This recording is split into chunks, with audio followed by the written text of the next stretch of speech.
So of all the questions you've done, this is the easiest.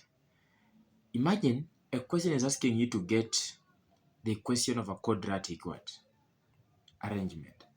You're told to get the quadratic equation if the roots are actually given as 2 and -3. How do you even end up not being able to get a quadratic equation if given the roots? This is the easiest thing you can ever actually do and get all the marks awarded to you by the examiner who brings that question to you. So roots are 2 and -3. And of course, roots simply means the value of x or the values of x that can actually end up getting used to form an expression or to form expressions which can get multiplied for us to get that quadratic equation. So this still means x is equals to 2 and as well x is equals to -3. So roots of a quadratic equation are just values of x after that quadratic equation has actually been solved.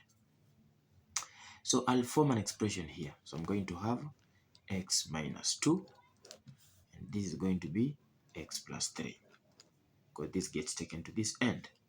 So I'll start opening the brackets. So x and x, that gives us x squared. Okay. X and 3, that gives us plus 3x.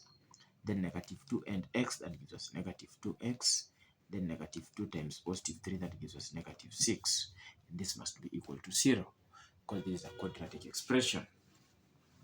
So I've told you, if given the roots, that means the values of x that you always get after that quadratic equation has been solved either by the quadratic formula, the computing square method, or the factorization method. So we will further work out this. We shall have x squared plus x, then minus 6.